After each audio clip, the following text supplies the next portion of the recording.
Capital Sonoro. Capital Político.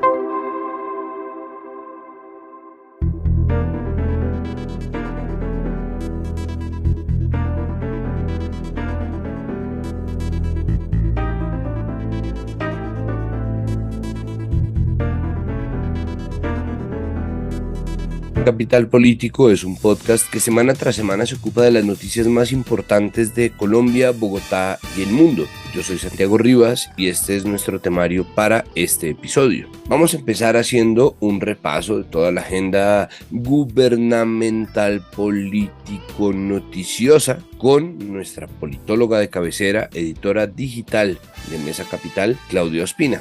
Después vamos a hablar sobre el Congreso y las muchas reformas que el gobierno de Gustavo Petro está pasando para que sean aprobadas en varios debates. Y vamos a terminar hablando sobre violencia policial contra la gente en los barrios de Cartagena, un tema que se nos apareció por ahí y que nos parece fundamental para ver cómo está funcionando y qué es lo que debe pasar en las reformas del gobierno Petro, que tienen que ver con el reenfoque de las prioridades, para decirlo de una forma casi que eufemística, de la fuerza pública. Entonces, empecemos.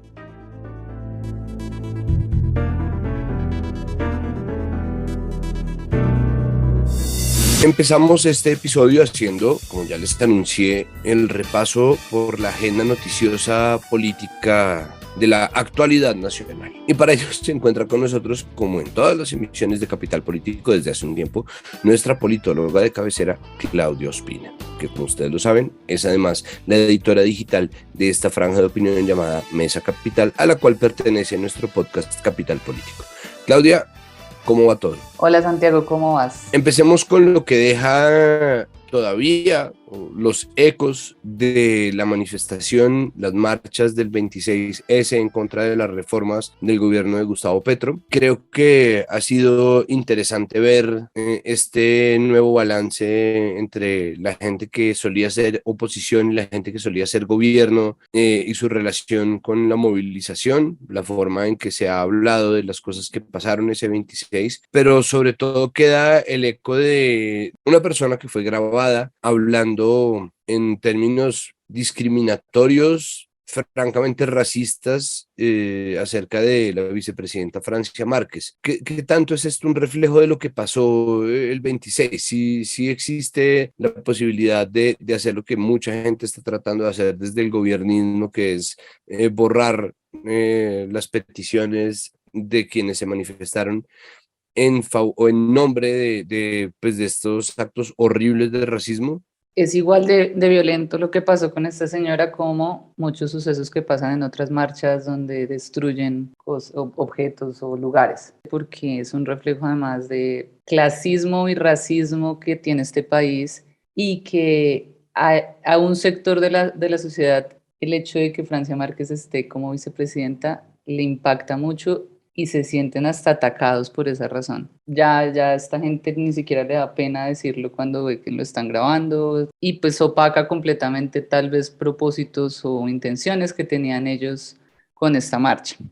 Que la marcha además tenía 1000 propósitos, ¿no? O sea, no era una sola cosa, era por un lado pues obviamente estar en contra de lo que está planteando este gobierno, pero también en otras ciudades era criticar a su gobierno, como lo hablamos en el anterior episodio, a su gobierno local. Pero este tipo de hechos sí hay que tomarlos con la seriedad que se está tomando el gobierno nacional, la opinión pública, la gente, porque no debería seguir pasando, porque Francia Márquez de verdad ha sido víctima de muchos ataques recurrentes y admiro mucho su valentía y su poder de seguir adelante, porque de verdad debe ser muy agotador que a ti todo el tiempo te estén insultando de esa manera. Un problema además que tiene consecuencias legales y que ojalá esta señora pues sea como ese ejemplo de ver las consecuencias que tiene ser racista, porque eso no debería ni siquiera concebirse. ¿Será que la salida a eso es una condena ejemplarizante? Es decir, porque yo no estoy de acuerdo con nada de lo que dice esta señora, me parece que está haciendo las cosas de forma absolutamente incorrecta, pero no es posible que entonces se vuelva contraproducente, es decir, que esta condena ejemplarizante la vuelva a ella una especie de mártir de la opinión y que todas esas personas que encubren su racismo y su lenguaje discriminatorio en su libertad de expresión terminen utilizándola a ella como una especie de prueba de que se los está persiguiendo. O sea, esto no es una opinión. Penalmente las expresiones racistas están castigadas. Entonces no es como que yo estoy expresando que, ay, es que no me gusta el agua. No, o sea, si uno dice algo racista, eso ya no deja de ser una opinión, deja de ser una libre expresión. Esto ya es un delito y por ser un delito, pues se castiga como es. Y ahí es donde cambia completamente todo, que es también muy parecido a lo que sucede con otros actos violentos, por ejemplo, ir a destruir una estación de Transmilenio. Eso también está castigado porque pues yo me puedo expresar de mil maneras, pero no tengo por qué ir a destruir un bien público. Es igual de grave la expresión racista, o para mí mucho más, porque estás además atentando contra un ser humano que te está escuchando y que siente, o sea, la estación de Transmilenio también es grave, pero pues es un bien material. Y como, como está castigada penalmente, pues se tiene que corregir de esa manera y ahí ya se borra completamente la libertad de expresión. Pasemos a hablar sobre las reuniones que se sucedieron después de estas marchas. La primera fue entre Petro y Álvaro Uribe, otra vez, y la segunda entre Petro y José Félix Laforí, presidente de Fedegan. Lo primero es una pregunta que he hecho muchas veces esta semana y es, ¿Uribe sí es la figura con la que toca hablar? Para muchos puede que llegue a ser una figura debilitada, pero el hecho de que sea él el que decida quiénes lo acompañan a la Casa de Nariño habla de su autoridad, por lo menos dentro de su partido. Ya externamente, pues uno siente que hay una figura debilitada por la manera en que también cambió su discurso. Es una persona que ahora habla de unión, de no ataques, de tener una oposición controlada y propositiva, pero como ya lo hemos dicho mucho en este podcast, pero que al final es así, este año está pensado para las elecciones de octubre del 2023 y con tanta pérdida de poder político que ha tenido el Centro Democrático y la derecha en general en el país, pues tienen que empezar a reformular cosas y siento que lo que está haciendo es bajarle ese tono para que en el 2023 por lo menos logren tener algo que ya perdieron muchísimo en el Congreso y en las presidenciales de este año.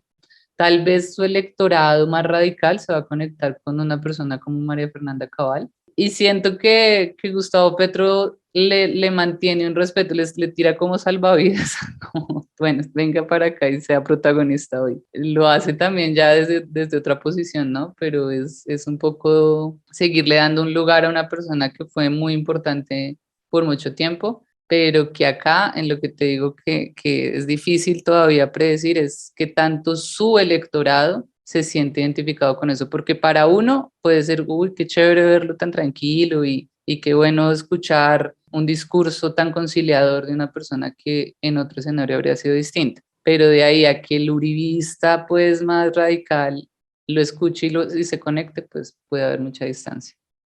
Simplemente siento que es una apuesta lo que está haciendo Petro, jugársela a revitalizar a Uribe para neutralizar parte de la oposición. El problema es que si Petro termina de verdad reviviendo un muerto, pues se le puede volver un problema después. Ya hemos visto a Uribe hacer oposición combinando casi todas las formas de lucha. No, y también hay que ver el Uribe del 2024 a ver si va a ser el mismo. Pasando a la otra reunión, hablemos de la reunión entre José Félix Laforí y funcionarios del gobierno Petro y el jefe de la bancada gobernista, que es Roy Barreras, presidente del Congreso. ¿Qué pasó ahí? ¿Qué queda de esa reunión? Esta reunión buscaba dejar claro los puntos de que no se va a permitir que se haga justicia por mano propia, teniendo en cuenta que José Félix Laforí es uno de los líderes de personas que están protegiendo la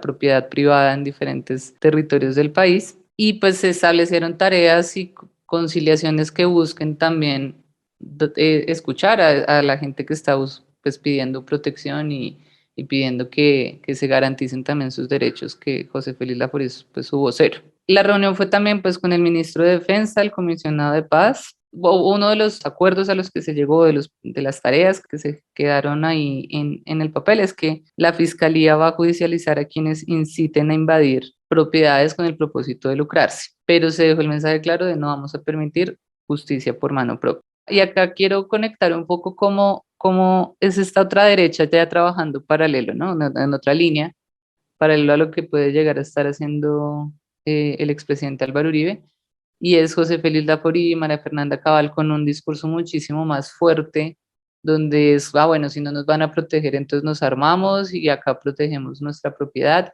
Y eso, aunque uno no crea, empieza a dejar ese mensaje, ¿no? Tanto así que yo en otro... Hablemos sobre la reforma del Consejo Nacional Electoral. ¿Qué pasó ahí? Hay dos proyectos que hay en este momento en el Congreso. Vamos a contextualizar primero. Hay una reforma política que se presentó desde el gobierno nacional. Esa reforma política en un principio tenía o incluía una reforma al Consejo Nacional Electoral, pero al final eso se quitó, pues el proyecto llegó sin esa reforma. ¿Y qué pasaba en paralelo? Los congresistas Humberto de la Calle y Ariel Ávila tenían un proyecto que busca reformar el Consejo Nacional Electoral. Cuando el gobierno pues dice que va a incluir eso en su proyecto de reforma política, pues ellos dijeron, listo, todo bien, pero cuando se salió, dijeron, está bien, entonces vamos a seguir nuestro proyecto aparte. En un principio el gobierno dijo, listo, nosotros apoyamos el proyecto de la reforma del Consejo Nacional Electoral, y desde ahí ya entonces cursa por un lado la reforma política y por otro lado este proyecto. Que este proyecto ya está citado para debate, pero no tiene, la verdad, mucho apoyo político. Y de hecho muchas personas y analistas dicen, primero aprobemos la reforma política y después sí pensemos con eso que se apruebe, qué se va a hacer con el Consejo Nacional Electoral, porque puede que al final terminen contradiciéndose entre lo que se apruebe en uno y en el otro lado. ¿Qué busca este proyecto? Primero, que los miembros del Consejo Nacional Electoral no sean elegidos por el Congreso, y segundo, que haya una corte electoral que tome las funciones sancionatorias del Consejo Electoral. Y bueno, tiene como muchas cosas más, pero en base es eso. Y pues por ahora no se sabe qué va a pasar porque no tiene apoyo, porque hay muchas personas, especialmente en la registraduría y en el Consejo de Estado, pues que dicen que no están de acuerdo con este proyecto. Entonces, por ahora, este tendrá que pasar por 4 debates que se tienen que pasar este semestre, que es la legislatura que tiene actualmente, y si no, tendría que se archiva y se tendría que volver a pasar. Otro proyecto que ese sí ya se está debatiendo y que fue aprobado en primer debate es el de la reducción del salario finalmente de los congresistas. ¿Cuál de todos los proyectos es? ¿En qué consiste específicamente este? ¿Cuáles son los términos en los cuales se reduce finalmente ese sueldo de los congresistas? Y si no estoy entendiendo mal, de los funcionarios públicos en general. Sí, este proyecto pasó o se aprobó en la Comisión Primera del Senado en su primer debate, y lo que busca es que se haga una reducción que empieza a aplicar desde el 2026, donde habrá un tope de 23 salarios mínimos legales vigentes para cualquier funcionario público. Hasta ahí es que podría ganar alguien que sea funcionario público, es como el salario más alto. Y habrían impuestos del 20% de los sueldos para el periodo 2022-2026. Esta iniciativa, una de las personas que la lidera es Paloma Valencia, la senadora Paloma Valencia, y cuenta que en el proyecto también está incluido el salario del presidente, igual que de los magistrados de las cortes, del contralor, procurador, todos los funcionarios públicos. Y ya ahí lo que ella dice, pues es que la idea es que si se baja el salario para los congresistas, pues se baje para el resto de funcionarios, porque pues es también un mensaje de austeridad, de darle respuesta a lo que se pidió en campaña, de que sean salarios mucho más controlados y parecidos a lo que un colombiano del común se puede ganar en este país. Así que esperar si sigue avanzando. Por ahora, pues en primer debate pasó y eso ya pues es una buena señal para el proyecto. Bueno, terminemos nuestro repaso hablando sobre la primera dama. Ella fue nombrada en un cargo, se le dio una misión. Sí, se llama embajadora en misión especial. Ok.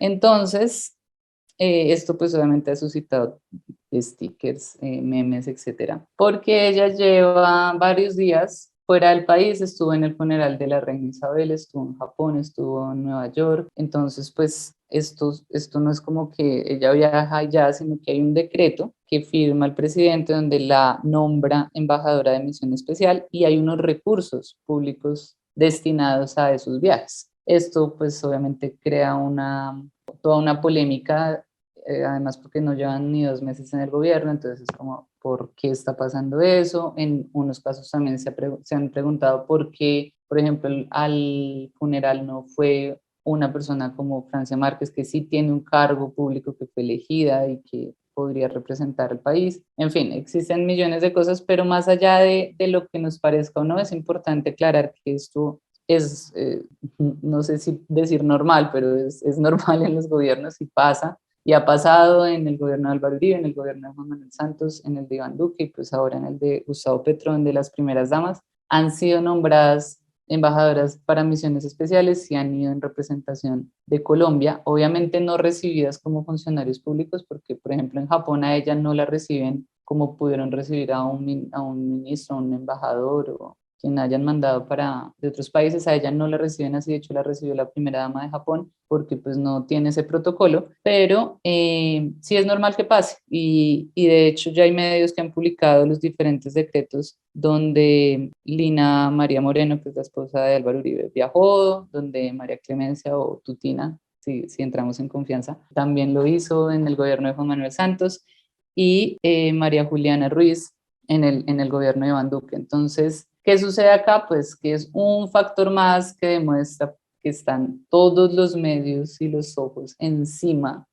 de los movimientos que haga o no el actual gobierno, y porque la primera dama creo que ha sido bastante protagonista, podríamos decir, no polémica, protagonista en muchos momentos desde que se posicionó el presidente Gustavo Petro, y pues están los ojos ahí viendo, bueno, por qué ella y qué está haciendo y con cuánta planta, de hecho el decreto suma como más de 60 millones de pesos que costó este viaje. Pero además de eso, algunos medios informaron que a los viajes que ella hizo la acompañó una amiga de ella que se llama Eva Ferrer.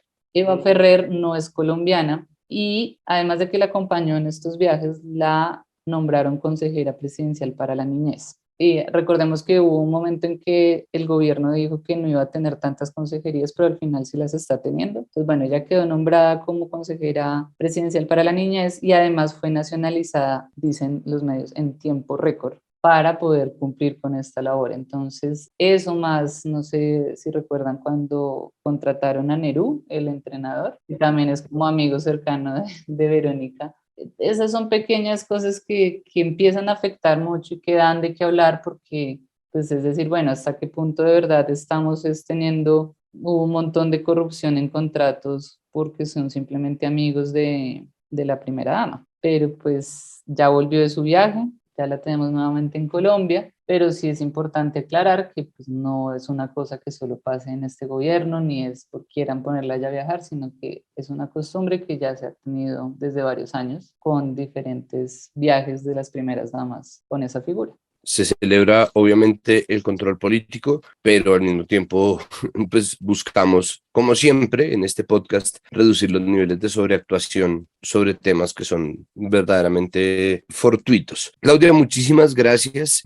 Nos vemos en el próximo episodio de Capital Político. Nos vemos con más noticias e información.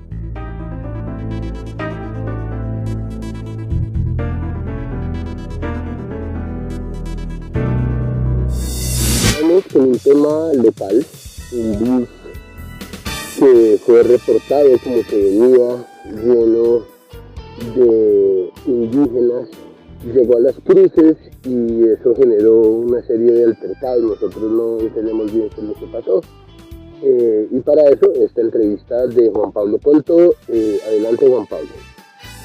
Hola Santiago, sí, nos encontramos entonces con Vladimir Rodríguez Valencia, quien se desempeñó hasta hace muy poco como alto consejero de paz, víctimas y reconciliación. Vladimir, ¿cómo está? ¿Qué tal? ¿Cómo van? ¿Cómo va todo? Saludos, Santiago, Juan Pablo, ¿cómo van? Vladimir, ¿qué fue lo que pasó con el bus que llegó a Las Cruces? Bueno, realmente llegó unos buses con líderes y lideresas sociales que venían de regiones a una movilización en Bogotá y para que pernoctaran esa noche. Se habilitó un espacio en uno de los equipamientos deportivos institucionales que tiene la alcaldía en la zona. Al llegar había algunos vecinos y vecinas que por alguna confusión, tal vez falta de información, y hay que decirlo también, por la presión de algunos liderazgos que no entendemos por qué tergiversaban la información, se molestaron pues por la presencia de estos líderes y lideresas que venían solamente en un proceso de tránsito temporal a quedarse en ese lugar por unas horas. ¿A qué se debieron entonces esas confrontaciones o esas discusiones que se dieron? ¿Cuáles fueron como los mensajes o cruzados o erróneos que tuvieron lugar en ese momento? Creo que tuvo mucho que ver con la falta de comunicación asertiva, de pedagogía y, claro, hay que decirlo, con la prevención que tienen algunos sectores de la población, entendible por antecedentes que han sucedido en algunas ciudades del país, con, digamos, algunas movilizaciones que en algunas situaciones o circunstancias han terminado en confrontación. Pero en este caso en particular que me preguntas, es un poco la situación que se presenta cuando la comunicación no es asertiva, hay un problema en el emisor del mensaje y quienes lo reciben, en este caso las comunidades alrededor del Coliseo, pues no lo reciben tan claro y su confusión los lleva a que algunos miedos, algunas ansiedades, algunas prevenciones surjan, se eleven y terminen generándose confrontaciones que tal vez se hubieran podido evitar con un ejercicio mucho más asertivo en la comunicación y el diálogo previo a la acción concreta, en este caso la llegada a pernoctar de un grupo de líderes y lideresas sociales. ¿Quiénes conformaban este grupo de líderes y lideresas que estaban en estos buses? Básicamente eran hombres y mujeres de extracción campesina, algunos pertenecientes a grupos con pertenencia étnica indígena, pero en esencia campesinos y campesinas de diferentes regiones, algunos, repito, de resguardos, cabildos, algunos de población afro, pero líderes y lideresas, campesinos que venían a una movilización en Bogotá que, según lo que fue informado a las personas de nuestros equipos de trabajo que estuvieron en el terreno, venían a una movilización de respaldo y de apoyo a algunas de las agendas legislativas que cursaban en el Congreso y también a exigir o más bien a poner sobre la agenda pública algunas reivindicaciones relacionadas con los derechos de los campesinos en unas zonas del sur oeste del país. Vladimir, ¿por qué si no era un bus solamente de indígenas en los medios se enfocaron en esto? Porque también ese fue como el ángulo que se le dio a la noticia. Hay un tema ahí complejo en las narrativas que se han venido construyendo al respecto de los liderazgos sociales y las movilizaciones sociales. Y en algunos casos, algunos medios de comunicación, obviamente no voy a generalizar, en su gran mayoría son responsables con la información, pero a veces, digamos, el titular fácil lleva a que no se haga una revisión a profundidad, por ejemplo, en este caso, de la composición de las personas que estaban en esta movilización o en esta delegación. Y pues ni siquiera había que hacer una investigación profunda. Un ejercicio de observación básica podía verse como en los buses, por ejemplo, iban señaléticas, banderas, digamos, diferentes elementos de identificación que mostraban que había organizaciones campesinas, asociaciones campesinas del territorio y hombre, creo que a veces por llamar con un titular la atención se puede generar una situación que no permita no solo analizar el fenómeno que hay detrás de una movilización social, sino también los alcances o las implicaciones de la misma. Creo que a veces el afán de una noticia pone una situación, desdibuja una situación, desdibuja la composición de un grupo poblacional, y más en una movilización social, y ese afán por la noticia en algunos casos genera una bola de nieve súper compleja en la cual después de que uno o dos medios inicialmente retratan la noticia de una manera, los demás se pliegan a la misma narrativa. Pero si ustedes revisan algunos de los medios ya después de unas horas, pues hablaban ya no de protestas protagonizadas por grupos de población indígena, sino ya hablaban de líderes de algunas regiones y daban un contexto mucho más amplio. Creo que esto fue la noticia inmediata, pero ya después se fue un poco decantando la información. Perfecto, Vladimir, sí, es importante esa verificación de la información. Pues, Vladimir, muchísimas gracias por acompañarnos a Capital Político. Oh, imagínate, un gusto, un saludo a todos ustedes y espero que pronto podamos conversar de otros temas. Y pues siempre acá dispuesto para Capital Político. Santiago, Juan, un gusto.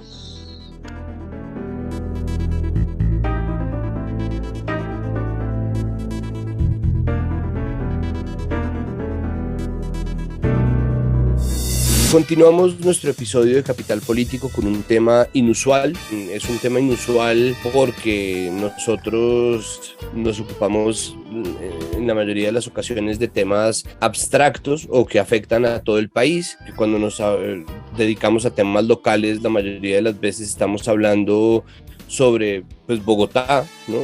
Y es difícil concentrarse en todas las cosas que están pasando en el país, pero al mismo tiempo hemos dedicado esfuerzos también para hablar sobre las crisis humanitarias y de violencia en Buenaventura, en el departamento del Chocó, en Tumaco, en los distintos puertos sobre el Pacífico y en muchas otras regiones que nosotros desde la fría Cachaquistán llamamos muy pedantemente los territorios, ¿no? La verdad es que esas distancias que parecen insalvables tienen que ser salvadas de alguna manera y hoy queremos trasladar la mirada hacia Cartagena, más específicamente hacia los barrios de Cartagena y hacia el barrio San Francisco, porque apareció en la cuenta de Instagram de ILEX Acción Jurídica un posteo y un álbum que se preguntaba o que contaba qué era lo que pasaba o qué es lo que está pasando en el barrio San Francisco de Cartagena. Este gobierno nuevo se ha vendido como el gobierno del cambio. A nosotros nos interesa que eso se haga realidad. Nosotros estamos de acuerdo en la necesidad de ese cambio y precisamente en nombre de eso queremos documentar estos casos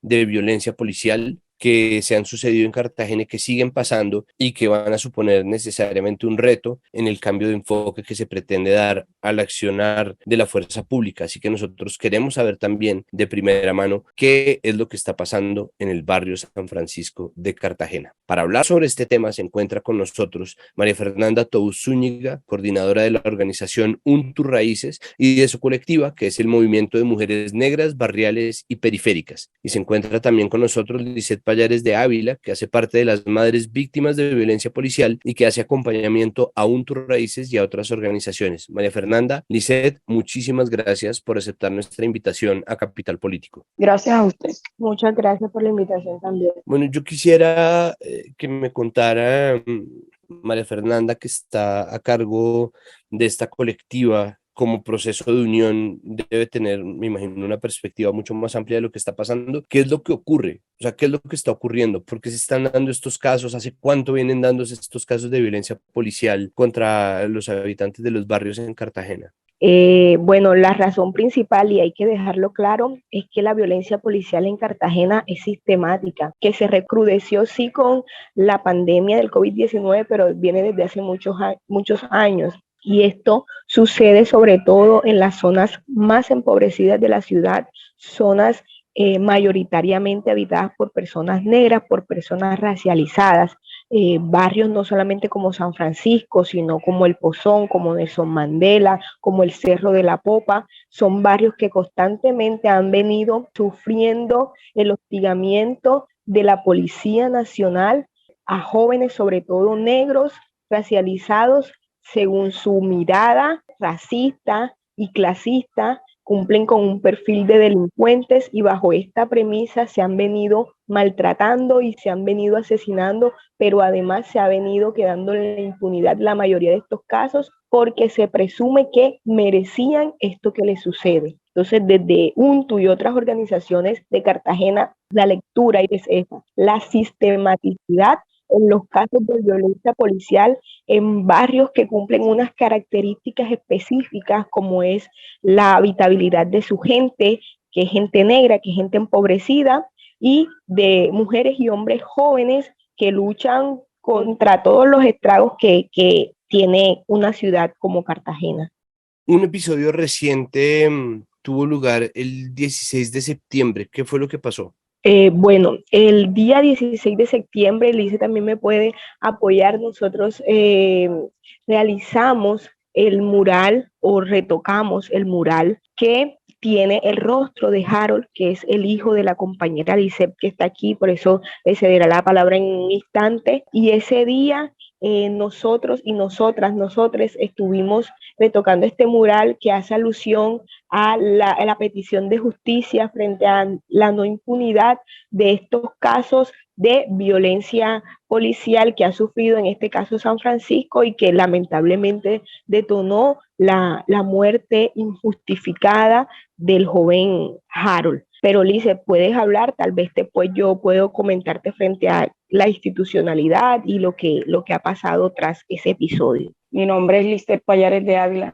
Bueno, le contaré un poco de lo que viene trascendiendo en mi barrio, barrio San Francisco, y que sé que en muchos barrios de Cartagena sucede lo mismo. Pues el día 16 de septiembre, eran 11:30 de la mañana, entraron 6 motos con a bordo 2 policías por moto, ingresaron a la calle, habían un chico y 3 mujeres sentadas obviamente en la puerta, empezaron a malintratarlos de palabra, a golpear al chico, a la mujer que estaba embarazada, la ultrajaron. Obviamente yo salí a mirar qué estaba pasando. Cuando digo, bueno, denme el teléfono para grabar, uno de los policías del GOE me dice, saca el teléfono y te lo parto. Yo le dije, bueno, me lo vas a partir porque yo voy a grabar y estoy en todo mi derecho de hacerlo. Obviamente desde una distancia lo hice, después hubo uno de los policías que se me acercó, me pidió mi documento, le di mi documento, me dijo, bueno, acompáñeme. Yo le dije, bueno, yo lo acompaño, pero mire y voy a probar que yo no llevo nada encima. Lo hice con la intención de que ya nosotros sabemos que la policía en estos barrios tiene por costumbre de colocarle armas o drogas a las personas, más a los chicos. Entonces él me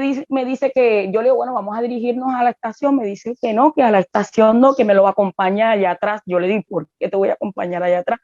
Sí, yo creo que si me vas a detener por algo que tú crees que yo hice mal, pues deberías de llevarme a la estación. Ellos vuelven y pasan, no me devolvieron la cédula. Yo le al comandante que me hiciera el favor y me regalara el documento, que no me lo habían entregado. El documento, mi cédula, no me la entregaron a mí, sino que se la entregaron a otra señora que obviamente me conoce, pero lo que correspondía al policía era entregarme mi documento, era a mí. Ellos intentan salir de la calle, se regresan, miran a un chico, lo requisan y se meten dentro de una casa. Obviamente entre la casa había un joven que estaba dormido, estaba la mamá, estaba la sobrina y la mamá de su hijo. Ingresaron a la casa, empezaron a partir cosas, revisar, golpearon a la señora, le partieron la cabeza, a la niña la amenazaron con el test. Bueno, creo que se llama así, no sé. Después ellos se llevaron al chico, después regresaron, llegaron hasta donde estaba la señora que estaba embarazada y le dijeron que le iban a quemar la casa. Eso fue lo que sucedió el 16 de septiembre. María Fernanda, ¿qué es lo que produce esta violencia policial racista en Cartagena? ¿Por qué existe ese nivel de crueldad? Por favor, ¿existe alguna explicación para eso? El tema de la regionalidad de los policías, nosotros entendemos que sí es un tema importante frente a la manera como nos ven a las personas costeñas, a las personas negras, sabemos que sí, pero no creemos que esa sea la razón más importante de la violencia sistemática que viven los jóvenes en Cartagena.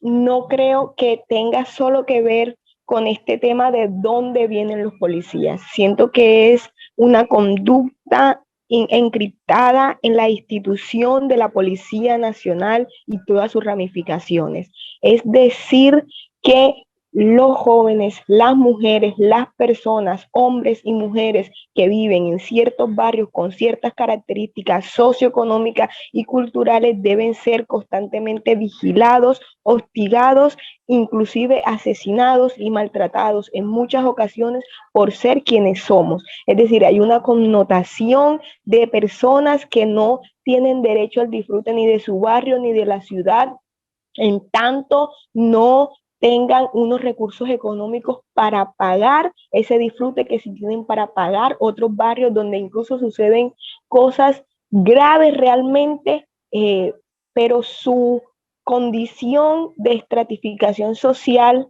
alta no hace que la policía llegue de la manera abrupta y violenta a como llega a barrios como San Francisco. Y esto es lo que queremos dejar por sentado. La manera en que ingresa la Policía Nacional a barrios populares, a barrios con gente negra mayoritariamente, a barrios empobrecidos, siempre es violenta.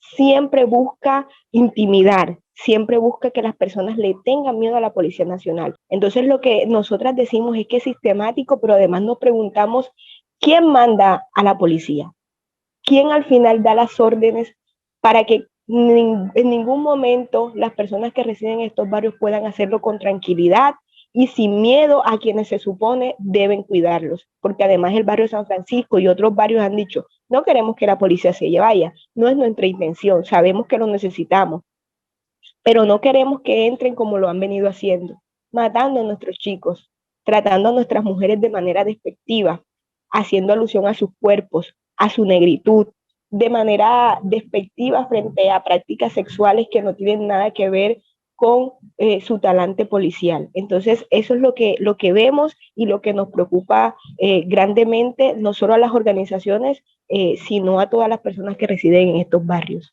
Que me sorprende el nivel de deshumanización que existe. Entonces, claro, es una marca institucional lastimosamente, pero sobre todo, de verdad, me sorprende que exista como una despersonalización tan grande que la policía sea capaz de simplemente disparar contra gente sin que eso genere ni siquiera un reato o una duda o algo, ¿no? La policía es una institución que está armada con distintos tipos de armas, además, en las incursiones que han hecho y que hemos relatado y que como organizaciones hemos recogido en este proceso respetuoso, porque no es fácil de que las personas hablen de lo que les sucede a diario, además, es que es el mismo modo. Entran a las casas y golpean y se llevan dineros que no les pertenecen, y eso es preocupante, eso además es un delito, no tienen derecho a hacer esto. Entonces, por supuesto, nos da mucho miedo hablar de esto. A Lisette le da miedo, a mí me da miedo, pero más allá del miedo están las ganas de vivir tranquilas, ¿no? De que nuestros barrios no sean la excusa, o como vivimos en nuestros barrios no sean la excusa para incursionar de esta manera. Y por eso seguimos pues levantando la voz hasta donde más nos sea posible para que nos escuchen. Por último, ¿será entonces que no hay esperanzas de que la cosa mejore ahora que Sanabria está al mando de la policía? No digo que no se lo merezca, porque tampoco no soy quien para decirlo, pero nosotros merecemos a alguien que sea una persona doliente, que no justifique los homicidios que cometen los policías, sobre todo decir que nosotros nos merecemos una disculpa. Yo sé que eso no va a devolver a ninguno de nuestros hijos, ni tampoco lo va a revivir, pero por lo menos reconocer que se equivocaron y que aunque haya sido una equivocación, yo sé que Harold no va a volver. Y eso lo tengo más que claro. Yo lo único que pido, no solamente la justicia para Harold, sino para todas aquellas personas que viven con la esperanza de que algún día por lo menos su ser amado no va a regresar, pero vamos a tener la satisfacción de que los culpables van a estar donde deben de estar. Yo creo que una persona, si un policía sabiendo que es cuidar del ciudadano, asesinar a un chico, entonces yo a través de esta voz, yo lo que quiero y exijo justicia para todos esos chicos que muchas madres de pronto el dolor es diferente, lo sentimos diferente, de pronto yo tengo la valentía, aunque mi voz se quiebre muchas veces, de seguir hablando, seguir alzando la voz. Bueno, yo estoy agradecida con Dios de todas maneras. Para cerrar, María Fernanda, hábleme un poco sobre el trabajo que hace UNTURAíces. ¿Qué puede hacer una madre que se encuentra en una situación como la que se encuentra Lisette? ¿Qué puede hacer una madre víctima de violencia policial? ¿Cómo funciona la articulación con las organizaciones y cómo la colectiva de mujeres negras barriales y periféricas ha gestionado un poco pues esto que es un dolor que está como enclavado en el corazón de los barrios de la ciudad? Claro que sí. Bueno, yo siento que uno de los aportes más importantes, no que hacemos nosotras como organización, sino en conjunto con la comunidad, es la contención. La contención porque no son procesos fáciles, porque es difícil, como ya lo decía, que Lisette tenga que repetir lo que sucedió, que otras mujeres madres sobre todo, tengan que repetir lo que ha sucedido con sus hijos, con sus sobrinos, con sus esposos. Y también el tema de ponerlo en la palestra pública, desde un poco, si se quisiera ver así, esta barrera que nos cubre como organizaciones, que a veces casi que es invisible, pero pues queremos creer que así es, y hablar a donde tal vez voces de solo una persona no llegan, pero tal vez las organizativas sí. Y los plantones y las velatones que ya Lice mencionó, y las marchas que se han hecho, creo que tuvieron mucho que ver con que en algún momento, y ojalá siga sucediendo o se dé nuevamente, estos policías que asesinaron a Harold pagaran con cárcel este cruel hecho que cometieron. Entonces pienso que una de nuestras herramientas más importantes es mostrar lo que pasa desde otra cara, porque evidentemente cuando suceden estos hechos, a los primeros que se les pregunta es a la institucionalidad, y como ya lo hemos dicho, ellos tienen una versión sesgada y racista frente a lo que les sucede a estos jóvenes, y nosotras como organizaciones lo que hacemos es dar la otra versión, dar la versión que además es la real, porque por eso estos policías pagaron cárcel, de lo que sucede en muchos barrios, en la ciudad en general, de cómo están operando la policía en este caso, y el acompañamiento que hacemos es desde el respeto, desde la intención de ser un apoyo para estas familias que han perdido un ser querido, y llegar un poco, ser un puente entre la legislación, entre senadores, entre representantes a la Cámara que tienen la posibilidad de crear leyes para que esto deje de suceder, y para que la policía o los policías que asesinan jóvenes de manera indiscriminada y sistemática, por lo menos cuando paguen sus condenas, no sea de una manera irrisoria, con condenas irrisorias o en lugares que no son en los que deberían pagar estas condenas. Es como al final la intención que tenemos, sin olvidar también que somos también mujeres negras, mujeres empobrecidas, mujeres que también tienen sus propias luchas desde las organizaciones, y eso al final es lo que nos une. No somos diferentes solo porque estamos en organizaciones y Lice es una persona natural. Eso es como la única diferencia, pero de resto lo sentimos igual. Vivimos lo mismo, también vivimos en barrios populares, en esta ciudad que es racista por demás, y que una persona negra tiene que trabajar el doble y el triple para ser tratada con respeto. Lisette, muchísimas gracias, muchas gracias por compartir con nosotros su historia, aceptar nuestra invitación. Lo mismo, María Fernanda, muchísimas gracias por acompañarnos, muchas gracias por aceptar la invitación de venir a Capital Político y por haber gestionado también la presencia de Lisette. Muchas gracias a ustedes por la invitación. Gracias, Santiago, gracias por este espacio que me regalaron, donde sé que es importante, donde yo puedo, y muchas personas me van a escuchar. No tengo más nada que decir, agradecida.